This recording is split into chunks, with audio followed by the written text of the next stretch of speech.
Welcome back to our Riverside Chats. We told you what an overdose is and what it looks like. When someone overdoses on opioids, several critical and dangerous changes occur in the body, including respiratory depression.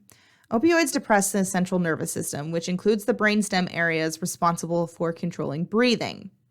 Prolonged lack of oxygen due to respiratory depression can lead to hypoxia, where the body's tissues and organs don't receive enough oxygen. This can cause severe damage to the brain and other vital organs, and if not corrected, can be fatal.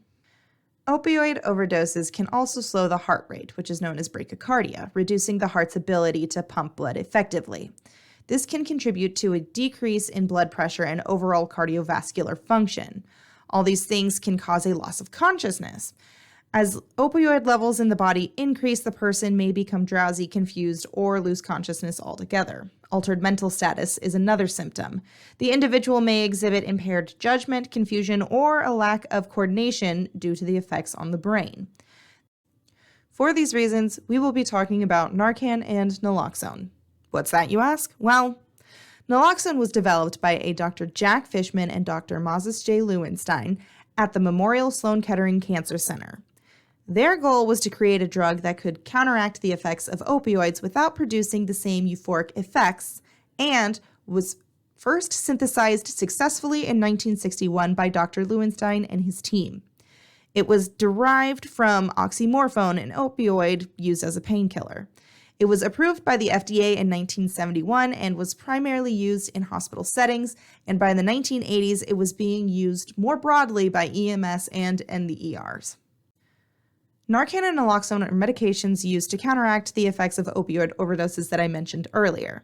It works by blocking the opioid receptors in the brain, reversing the overdose's effect.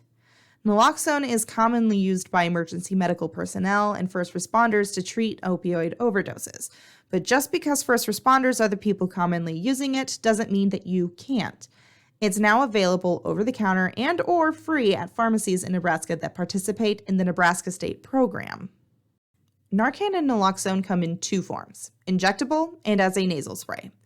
The injectable form is administered in a few ways. Intramuscularly, which means it's injected into the muscle. Intravenously, which means it's injected directly into the bloodstream through a vein. And subcutaneously, which means it's injected just under the skin.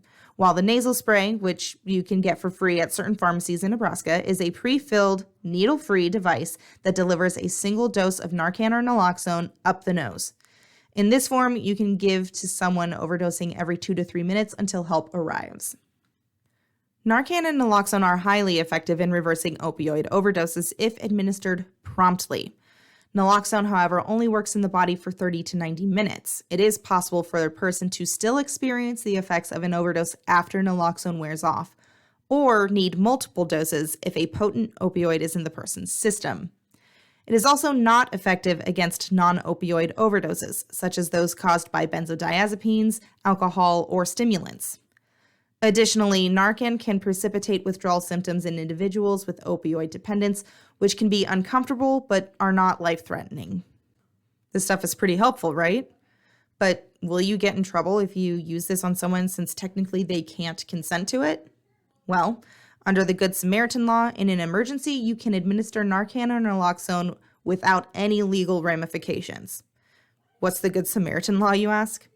It's a bill signed into law in Nebraska in September of 2017 that offered protection from illegal drug possession charges. The law, known as LB 487, works when you or someone you're with is experiencing a potential drug overdose. The law comes with some basic conditions to receive protection, though. It requires you to stay at the scene until the authorities arrive and to cooperate with medical personnel and police.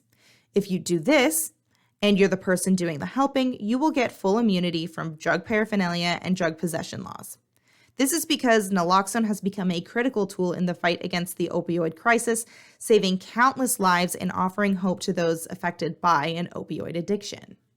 Having NARCAN or naloxone on hand is important because it can save lives. Quick administration can reverse the effects of an overdose, restoring normal breathing and preventing permanent damage or death.